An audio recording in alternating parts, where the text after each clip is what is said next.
Dans la plupart des pays africains, les systèmes de santé se caractérisent par des établissements de santé publics sous-financés. Et l'Afrique de l'Ouest est en retard par rapport au reste du continent. Ici, les hôpitaux et les centres de santé sont souvent qualifiés de mouroirs. Dans de telles conditions, quel serait l'avenir pour le jeune Mohamed et Marie-Madeleine qui souffrent de déformités? Mohamed est un patient maxillofacial. Tout a commencé avec un très petit bouton, nous dit son père Maktar.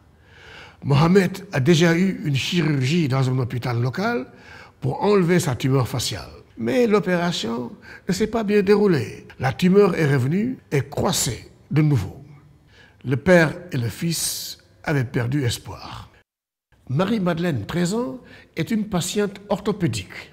Elle a été intimidée et moquée à l'école. Sa grand-mère nous dit que c'était très douloureux, mais que sa fille a continué de se rendre à l'école.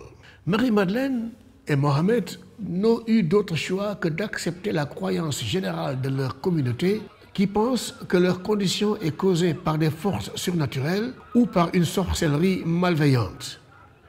Seul l'espoir les a maintenus en vie. Marie-Madeleine scrute l'horizon.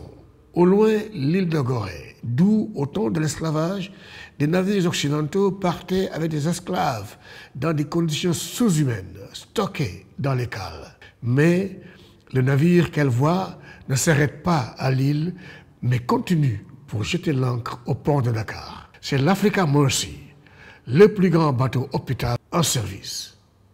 Un bateau énorme avec la grande mission de transformer des vies et de servir des nations. Ainsi, l'espoir a flotté sur Africa Mercy jusqu'aux rives du Sénégal, apportant gratuitement la joie et la médecine du XXIe siècle à Marie-Madeleine, à Mohamed et à des milliers de malades similaires.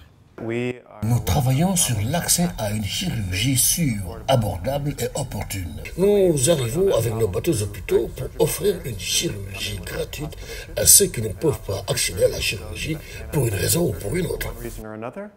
Et voici le nouveau navire hôpital, le Global Mercy, 174 mètres de long avec 12 ponts et une capacité d'équipage de 641. Un hôpital beaucoup plus grand qui permettra de traiter beaucoup plus de patients que sur l'Africa Mercy. Il est construit en gardant à l'esprit la formation des prestataires locaux. Les espaces ici sont donc plus grands pour accueillir ce rôle d'observateur, ce mentorat et cette composante de formation.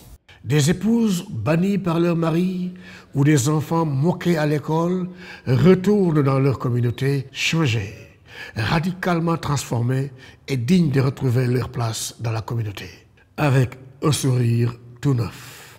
Khalil Gay, B-News International, Dakar, Sénégal.